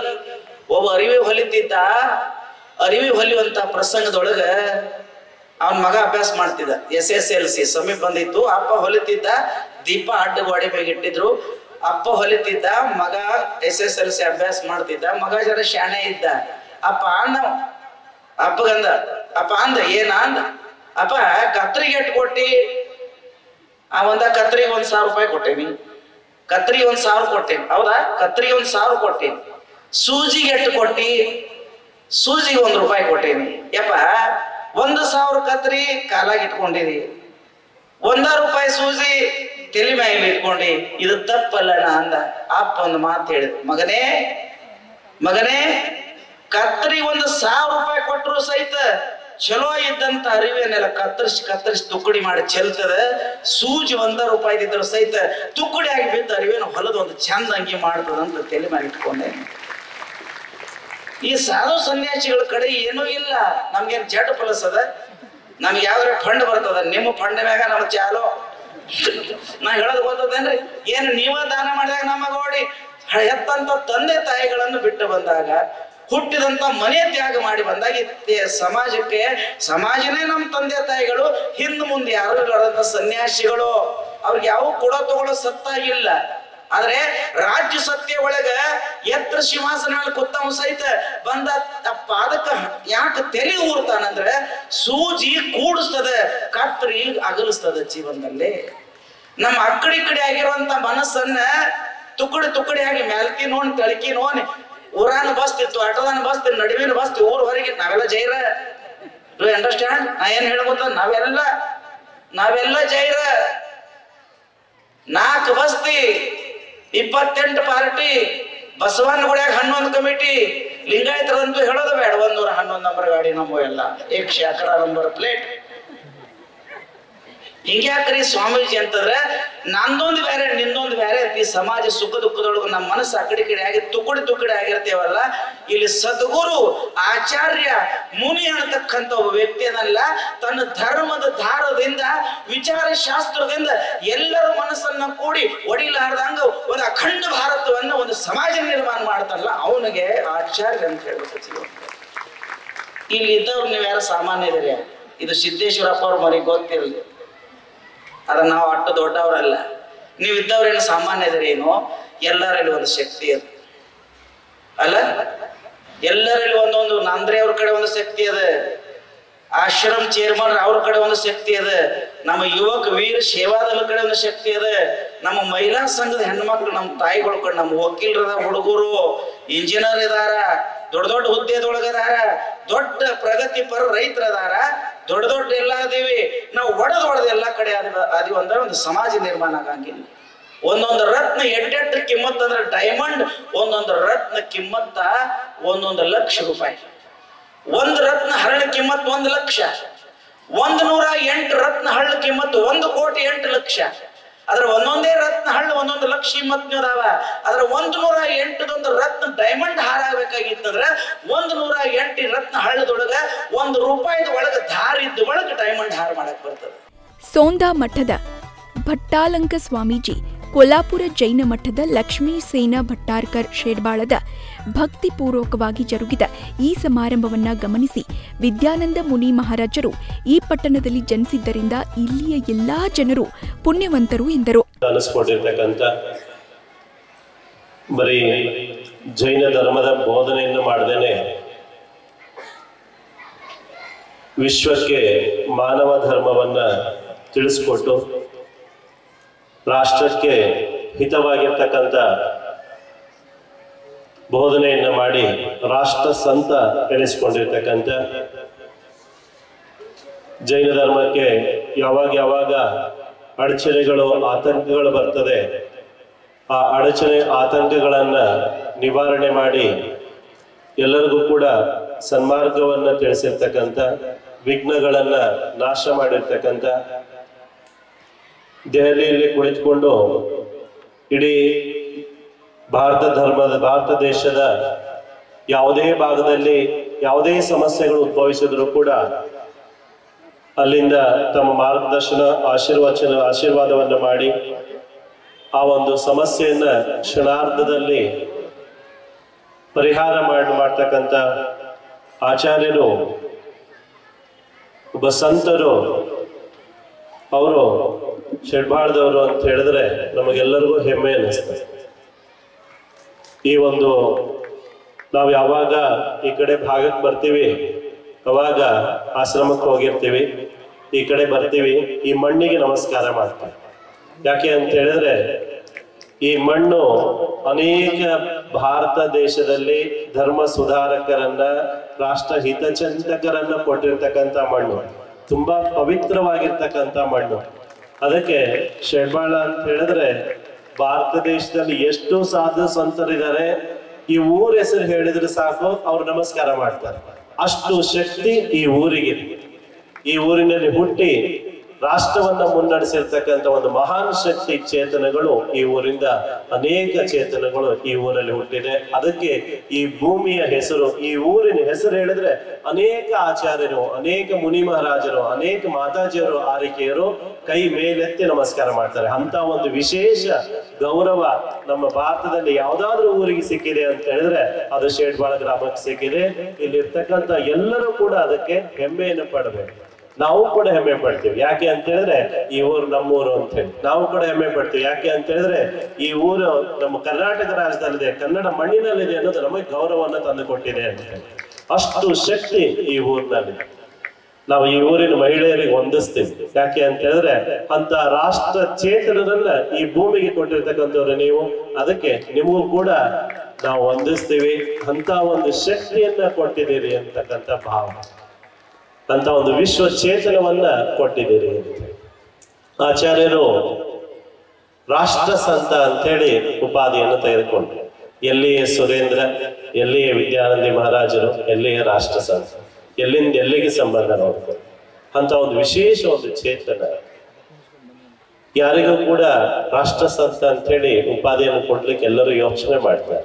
ಇವ್ರ ಹೆಸರು ಬಂದಾಗ ಪಟ್ ಅಂತ ಸಿಗ್ತದೆ. ಯಾಕೆ ಅಂತ ಹೇಳಿದ್ರೆ ರಾಷ್ಟ್ರದ ಎಲ್ಲಾ ಒಂದು ಅವರು ಈ ವಿಚಾರವನ್ನ ಮಾಡಿಲ್ಲ, ಈ ಒಂದು ವಿಷಯವನ್ನ ಮುಟ್ಟಿಲ್ಲ ಅಂತಿಲ್ಲ. ನಿಮ್ಗೆಲ್ಲರೂ ಗೊತ್ತಿದೆ, ಆಡು ಮುಟ್ಟದ ಸೊಪ್ಪಿಲ್ಲ ಅಂತ ಹೇಳ್ತಾರಲ್ಲ, ಹಂಗೆ ವಿದ್ಯಾನಂದ ಮಹಾರಾಜರು ಈ ವಿಷಯದಲ್ಲಿ ಅವ್ರಿಗೆ ಪರಿಣಿತಿ ಇಲ್ಲ ಅಂತಿಲ್ಲ, ಎಲ್ಲದರಲ್ಲೂ ಅವರು ಪರಿಣಿತಿ. ಅವ್ರಿಗೇನಾದ್ರೂ ಡಾಕ್ಟರೇಟ್ ಕೊಡ್ಬೋದು ಅಂತ ಹೇಳಿದ್ರೆ 108 ಡಾಕ್ಟರೇಟ್ ಕೊಡ್ಬೋದಿತ್ತು. ಅಷ್ಟು ವಿಷಯಗಳಲ್ಲಿ ಅವರು ಪಾಂಡಿತ್ಯವನ್ನು ಸಾಧಿಸಿದ್ರು. ಅಂತ ಒಂದು ಮಹಾನ್ ಚೇತನ, ಅಂತ ಒಂದು ಜ್ಞಾನಿ. ನಾವು ಕಾರ್ಕಳ ಆಶ್ರಮದಲ್ಲಿ ಓದ್ತಾ ಇದ್ವಿ. ಕಾರ್ಕಳ ಆಶ್ರಮದಲ್ಲಿ ಓದ್ತಿರುವಾಗ ಶ್ರವಣ ಬೆಳಗೊಳ ಮಹಾಮಸ್ತಕ ಅಭಿಷೇಕ ನಡೀತಾ ಇತ್ತು. ಅವಾಗ ಅಲ್ಲಿಂದ ಅನೇಕ ಜನ ಬರ್ತಿದ್ರು ಕಾರ್ಕಳ ಆಶ್ರಮಕ್ಕೆ. ಬರುವಾಗ ಎಲ್ಲರ ಕೈಲೂ ಒಂದು ನೀಲಿ ಕಲರಿನ ಪುಸ್ತಕ ಇರ್ತಿತ್ತು. ಏನ್ ಇಷ್ಟು ಜನ ಈ ಪುಸ್ತಕ ಹಿಡ್ಕೊಂಡು ಹೋಗ್ತಿದಾರ ಅಂತೇಳಿ ನಾವು ಯೋಚನೆ ಮಾಡ್ತಿದ್ವಿ. ಅವಾಗ ಹೈಸ್ಕೂಲ್ ಓದ್ತಾ ಇದ್ವಿ, ಇಷ್ಟು ಜನ ಹಿಡ್ಕೊಂಡು ಹೋಗ್ತಿದಾರಲ್ಲ ಅಂತೇಳಿ. ಆಮೇಲೆ ಒಬ್ಬರ ಹತ್ರ 2 ಪುಸ್ತಕ ಇದ್ವು. ಅವ್ರ ಹತ್ರ ಹೋದ್ವಿ ನಾವು. ಹೋಗಿ ನಿಮ್ಮ ಹತ್ರ ಇವ್ 2 ಪುಸ್ತಕ ಅದಾವು, ಎಲ್ಲಾರ ಹತ್ರನು ಇಂಥ ಪುಸ್ತಕ ಬಾಳ ಅದಾವು, ಬಹಳ ಜನ ನೋಡಿನಿ, ಎಲ್ಲಾರು ಹಿಡ್ಕೊಂಡು ಹೊಂಟಾರ, ನಿಮ್ಮ ಹತ್ರ ಇವ್ 2 ಅದ, ನಂಗೊಂದು ಕೊಡ್ತೀರೇನೋ ಅಂತ ಕೇಳಿದೆ. ಹ್ಞೂ ಅಂತ ಹೇಳಿದ್ರು. ಏನ್ ಮಾಡ್ತೀಪ ಇನ್ ತಗೊಂಡು ಅಂತ ಕೇಳಿದ್ರೆ, ಓದ್ತನ್ರಿ, ನನಗೆ ಓದೋದಂದ್ರೆ ಬಾಳ ಹಿಡಿಸ್ತದ ಅಂತ ಹೇಳಿ. ಆಯ್ತು ಅಂತ ಹೇಳಿ ಕೊಟ್ರು. ಆ ಪುಸ್ತಕ ವಿದ್ಯಾನಂದ ವಾಣಿ ಅಂತ ಹೇಳಿ. ಆ ವಿದ್ಯಾನಂದ ವಾಣಿ ಇವತ್ತಿಗೂ ನಮ್ಮ ರೂಮ್ನಾಗ ನಾವು ಇಟ್ಕೊಂಡಿದ್ವಿ. ಅವಾಗ ಕೊಟ್ಟಿದ್ದ, ಅವ ಯಾರೋ ಒಬ್ಬ ಪುಣ್ಯಾತ್ಮ ಕೊಟ್ಟಿದ್ದ, ಇವತ್ತಿಗೂ ಅದನ್ನ ನೋಡ್ತಾ ಇರ್ತೇವೆ. ಅಷ್ಟು ಒಂದು ವಿಶೇಷವಾಗಿರ್ತಕ್ಕಂಥ ಆಚಾರ್ಯ ವಿದ್ಯಾನಂದ ಮಹಾರಾಜರ ಆ ಒಂದು ಅಮೃತ ಪ್ರವಚನದ ಧಾರೆಗಳು, ಒಂದೊಂದು ವಿಷಯದಲ್ಲಿ ಅವರ ಪಾಂಡಿತ್ಯ ಎಷ್ಟಿತ್ತು ಅಂತ ಹೇಳಿದ್ರೆ, ಒಂದು ವಿಷಯ ಒಂದು ಪುಸ್ತಕ ಆದ್ರೂ ಸಾಕಾಗ್ತಿದ್ದಿಲ್ಲ ಅವರಿಗೆ. ಯಾವ್ದಾದ್ರು ಈ ದಶಲಕ್ಷಣ ಧರ್ಮಗಳು, ಷೋಡಶಕಾರಣ ಭಾವನೆ ಧರ್ಮಗಳು, ಇಲ್ಲ ಬೇರೆ ಯಾವ್ದಾದ್ರು ವಿಷಯ, ಯಾವ್ದಾದ್ರು ಒಂದು ವಿಷಯ ಕೊಟ್ಟರು ಕೂಡ ಒಂದು ಪುಸ್ತಕದಲ್ಲಿ ಆ ವಿಷಯವನ್ನು ಸಂಪೂರ್ಣವಾಗಿ ನಾನು ಇದರಲ್ಲಿ ಅಡಗಿಸ್ತೇನೆ ಅಂತ ಹೇಳಿದ್ರೆ ಅಷ್ಟು ಅಡಗಿಸ್ಲಿಕ್ಕೆ ಸಾಧ್ಯವಾಗ್ತಕ್ಕಂಥ ಜ್ಞಾನದ ಧಾರೆ ಅವ್ರ ಹತ್ರ ಇತ್ತು ಅಂತ ಹೇಳಿದ್ರೆ ತಪ್ಪಾಗ್ಲಿಕ್ಕಿಲ್ಲ. ಅಂತ ಒಂದು ವಿಶೇಷ ಜ್ಞಾನವನ್ನ ಅವರು ಪ್ರಾಪ್ತಿ ಮಾಡ್ಕೊಂಡಿದ್ರು. ನಾವು ಯಾವಾಗ ದೆಹಲಿಗೆ ಹೋಗ್ತಿದ್ವಿ, ಮುಂದೆ ಭಾರತಿಗೆ ಹೋದಾಗ ಯಾವ್ದಾರ ಒಂದು ಪುಸ್ತಕ ಅವ್ರ ಕೈಯಾಗಿರ್ತಿತ್ತು, ಏನಾರ ಒಂದು ಓದ್ತಾನೆ ಇರ್ತಿದ್ರು, ಏನಾದ್ರೂ ಒಂದು ಓದ್ತಾನೆ ಇರ್ತಿದ್ರು. ಅವ್ರ ಪುಸ್ತಕ ಇಲ್ದನ ನಾನು ನೋಡಿದ್ದು ಬಹಳ ಕಮ್ಮಿ. ಅವ್ರ ಕೈಯಲ್ಲಿ ಯಾವಾಗ್ಲೂ ಪುಸ್ತಕ ಇರ್ತಿತ್ತು, ಆಮೇಲೆ ಈ ಕಡೆ ಒಂದು ಮಣಿದ ಜಪ್ಸಾರ ಇರ್ತಿತ್ತು. ಇವೆರಡು ಅವ್ರ ಕೈಯಾಗಿ ಯಾವಾಗ್ಲೂ ಇರ್ತಿದ್ವು. ಆಮೇಲೆ ಒಂದ್ಸರಿ ನಾವು ಹೋದಾಗ ಕೊನೆಗೆ ಅಂತಿಮ ಸಮಯದಲ್ಲಿ ನಮಗೆ ತುಂಬಾ ಖೇದ ಅನಿಸ್ತು.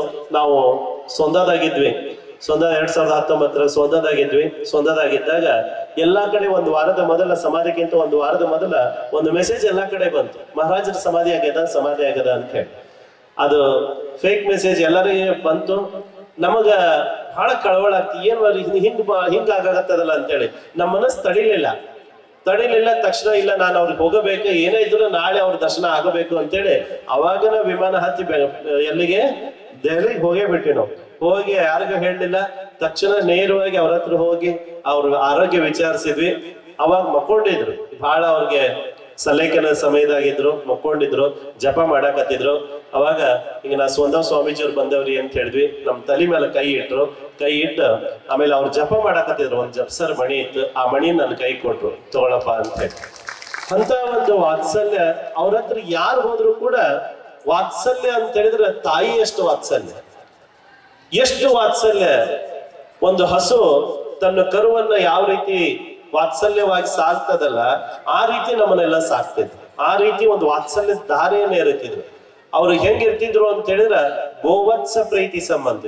ಗೋವು ತನ್ನ ಮಗುವಿನ ಮೇಲೆ ಯಾವ ರೀತಿ ವಾತ್ಸಲ್ಯವನ್ನು ತೋರಿಸ್ತದ, ಆ ರೀತಿ ನಮ್ಮ ಮೇಲೆ ಎಲ್ಲರ ಮೇಲೂ ವಾತ್ಸಲ್ಯದ ಧಾರೆಯನ್ನ ಇರ್ತಿದ್ರು. ಅಂತ ಒಂದು ರಾಷ್ಟ್ರ ಸಂತ.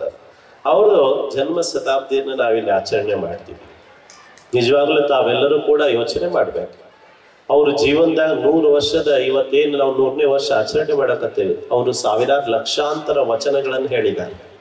ಲಕ್ಷಾಂತರ ವಚನಗಳಿದಾವ. ಅವರು ಒಂದೊಂದು ಆ ವಿದ್ಯಾನಂದ ವಾಣಿ ತೆಗೆದು ನೋಡಿದ್ರೆ ನಿಮ್ಗೆ ಗೊತ್ತಾಗ್ತದೆ. ಒಂದೊಂದು ಆ ಒಂದು ಪ್ರವಚನ ತೆಗೆದು ಓದಿದ್ರೆ ನಿಮ್ಗೆ ಗೊತ್ತಾಗ್ತದ, ಕೇಳ್ತದ. ಅವ್ರ ಪುಸ್ತಕವನ್ನು ತೆಗೆದು ಓದಿದ್ರೆ ಗೊತ್ತಾಗ್ತದ ಆ ಭಾಷಾ ಪ್ರೌಢಿಮೆ ಎಷ್ಟಿತ್ತು ಅಂತ ಹೇಳಿ.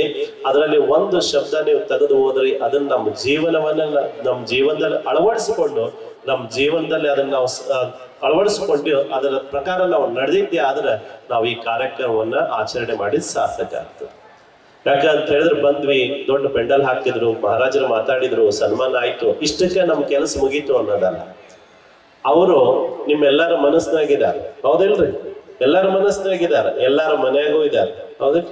ಇಲ್ಲೇ ಮುಂದ್ಗಡೆ ದೊಡ್ಡ ಮೂರ್ತಿಯಾಗೂ ಇದ್ದಾರೆ, ಎಲ್ಲ ಇಲ್ಲೇ ಮೂರ್ತಿಯಾಗೂ ಇದ್ದಾರೆ. ಪುಸ್ತಕದಾಗ ಮೇಲ್ಗಡೆ ಹೋಗಿ ನೋಡಿದ್ವಿ, ಅವ್ರ ಜೀವನದಿಂದ ಹಿಡಿದ ಸಮಾಧಿ ತನಕ ಪೂರ್ತಿ ಫೋಟೋ ಹಾಕಿದ್ದಾರೆ. ಈ ರೀತಿ ಎಲ್ಲಾ ಕಡೆನೂ ಇದ್ದಾರೆ. ಆದ್ರ ಅವ್ರ ಜೀವಂತ ಇವತ್ತಿಗೆ ನಮ್ಮ ಜೊತೆಗೆ ಇರಬೇಕು ಅಂತ ಹೇಳಿದ್ರೆ ಅವ್ರು ಹೇಳಿರ್ತಕ್ಕಂಥ ವಾಣಿಯನ್ನ ನಾವು ಪಾಲನೆ ಮಾಡ್ಬೇಕು. ಮಹಾರಾಜ ನಮ್ಮ ಜೊತೆಗಿದಾರ ಅಂತಕ್ಕಂಥ ಆಭಾಸ ನಮಗೆ ಯಾವಾಗ್ಲೂ ಆಗ್ತಿರ್ತದೆ. ಅಂತ ಒಂದು ಮಾನವ ಧರ್ಮಕ್ಕ ಒಳ್ಳೆಯ ಸಂದೇಶವನ್ನ ಕೊಟ್ಟು ಹೋಗಿದ್ದಾರೆ. ನೋಡ್ರಿ, ಈಗಷ್ಟೇ ಈ ಪುಸ್ತಕ ನೋಡ್ತಿದ್ವಿ ನಾವು, ಸಿದ್ಧಾಂತ ಚಕ್ರವರ್ತಿ ಆಚಾರ್ಯ ವಿದ್ಯಾನಂದರ ಸ್ಮೃತಿ ಗ್ರಂಥ, ಇದನ್ನ ಓದ್ತಿದ್ವಿ. ಅದ್ರಾಗ ಒಂದು ವಾಣಿ ಹೇಳಿದ್ರು ಅವ್ರು, ಒಂದು ವಾಣಿ ಅದ್ರಾಗ ತಿಳಿಸಿದ್ರು ಅವರ ಅಮೃತ ವಚನಗಳು ಅಂತ ಹೇಳಿ. ಯಾರು ದುಃಖವನ್ನ ನೋಡಿ ಕರಗಿ ನೀರಾಗ್ತಾನಲ್ಲ ಅವ ಅಜ್ಞಾನಿ ಅಂತ. ಯಾರು ದುಃಖವನ್ನ ನೋಡಿ ಕಷ್ಟಗಳನ್ನ ನೋಡಿ ಕರಗಿ ನೀರಾಗ್ತಾನ ಅವ ಅಜ್ಞಾನಿ ಅಂತ. ಯಾರ ಮುಂದ ದುಃಖ ಕರಗಿ ನೀರಾಗ್ತದಲ್ಲ ಅವ ಜ್ಞಾನಿ ಅಂತ ಹೇಳ್ತಾರೆ. ಎಷ್ಟು ಒಂದು ಒಳ್ಳೆ ವಿಚಾರ. ದುಃಖಕ್ಕೆ ಹೆದರ್ದವ ಜ್ಞಾನಿ ಆಗ್ತಾನ, ದುಃಖಕ್ಕೆ ಹೆದರ್ದವ ಅಜ್ಞಾನಿಯಾಗೇ ಉಳಿತಾನ. ನಮ್ಮ ಜೀವನದಾಗ ನಾವೆಲ್ಲರೂ ಜ್ಞಾನಿ ಆಗಕ್ ಪ್ರಯತ್ನ ಪಡ್ಬೇಕು. ದುಃಖಗಳು ಸುಖಗಳು ಇವು ಯಾವಾಗ್ಲೂ ಬರ್ತಾನೆ ಇರ್ತಾವ ಜೀವನದಾಗ. ಆ ದುಃಖ ಮತ್ತು ಸುಖ ಬಂದಾಗ ಹೆದರಬಾರ್ದಂತ ಮಾನವ ಧರ್ಮದ ಸಂದೇಶವನ್ನ ಅವ್ರು ಅದನ್ನ ತಿಳಿಸ್ತಾರಂತ. ಸುಖ ದುಃಖಗಳಲ್ಲಿ ನಾವು ಸಮಾನವಾಗಿರ್ಬೇಕು. ದುಃಖ ಬಂದಾಗ ಹೆದರು ಕುತ್ಕೋಬಾರ್ದು, ಸುಖ ಬಂದಾಗ ಹಾರಾಡಬಾರ್ದು ಅಂತ ಹೇಳಿ ತಿಳಿಸ್ತಾರೆ ನೋಡಿ. ಪ್ರಾರಂಭದಲ್ಲಿ ವಿದ್ಯಾನಂದ ಮುನಿ ಮಹಾರಾಜರ ಕೀರ್ತಿ ಸ್ತಂಭಕ್ಕೆ ಪೂಜೆ ಸಲ್ಲಿಸಿ ಲೋಕಾರ್ಪಣೆ ಮಾಡಿದ್ರು. ಬಳಿಕ ವಿದ್ಯಾನಂದ ಮುನಿ ಮಹಾರಾಜರ ಸ್ಮರಣ ಸಂಚಿಕೆಯನ್ನ ಪೂಜ್ಯ ಶ್ರೀಗಳಿಂದ ಬಿಡುಗಡೆಗೊಂಡಿತು.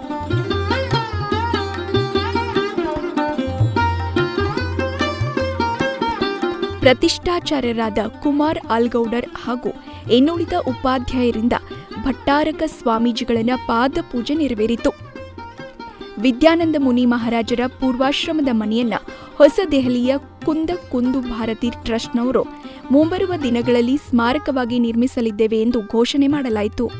ಕಾರ್ಯಕ್ರಮದಲ್ಲಿ ಪಂಡಿತ ಬಾಹುಬಲಿ ಬೋಸಗೆ, ಪಂಡಿತ ರವೀಂದ್ರ ನರಸಾಯಿ, ಹಿರಿಯರಾದ ಬಾಲಬ್ರಹ್ಮಚಾರಿಣಿ ಪದ್ಮಾವತಿ, ಖೇಮಲಾಪುರೆ ಪಾಠಶಾಲೆಯ ಗುರುಮಾತೆಯರನ್ನ ಸತ್ಕರಿಸಿದ್ರು. ವಿದ್ಯಾನಂದ ಮುನಿ ಮಹಾರಾಜರ ಬಗ್ಗೆ ಶಾಲೆಯಲ್ಲಿ ಓದುತ್ತಿರುವ ಸೃಷ್ಟಿ ಕುರುಳೆ ಹಾಗೂ ತನುಶ್ರೀ ಲಾಟ್ಕರ್ ಸಂಪೂರ್ಣ ಪರಿಚಯ ಮಾಡಿದ್ರು. ಕಾರ್ಯಕ್ರಮ ಸಂಯೋಜಕ ಪ್ರಕಾಶ್ ನಾಂದ್ರೆ ಇವರನ್ನ ಮಹಾರಾಜರಿಂದ ಸತ್ಕರಿಸಲಾಯಿತು. ಕಾರ್ಯಕ್ರಮದ ಸ್ವಾಗತವನ್ನ ಡಾಕ್ಟರ್ ರಾಜೇಂದ್ರ ಸಾಂಗ್ವೆ, ನಿರೂಪಣೆ ಹಾಗೂ ವಂದನಾರ್ಪಣೆ ಶೀತಲ್ ಮಾಲ್ಗಾವೆ ಮಾಡಿದ್ರು. ಕುಂದ ಭಾರತಿ ಟ್ರಸ್ಟ್ ದೆಹಲಿ ಅಧ್ಯಕ್ಷ ಸತೀಶ್ ಜೈನ, ಇನ್ನೋರ್ವ ಟ್ರಸ್ಟಿ ಅನಿಲ್ ಜೈನ, ಅನಿವಾಸಿ ಭಾರತಿ ಅನಿಲ್ ಜೈನ, ಕೇಂದ್ರ ಅಲ್ಪಸಂಖ್ಯಾತ ಆಯೋಗದ ಸದಸ್ಯ ಧನ್ಯಕುಮಾರ್ ಗುಂಡೆ ಸೇರಿದಂತೆ ಅನೇಕ ಶ್ರಾವಕಿಯರು ಪಾಲ್ಗೊಂಡಿದ್ರು. ಜೈನ ಧರ್ಮದ ಸುದ್ದಿಗಾಗಿ ಜೈ ಜಿನೇಂದ್ರ ನ್ಯೂಸ್ ಚಾನೆಲ್ನ ಸಬ್ಸ್ಕ್ರೈಬ್ ಮಾಡಿ ಬೆಂಬಲಿಸಿ. ಎಲ್ರಿಗೂ ಜೈ ಜಿನೇಂದ್ರ.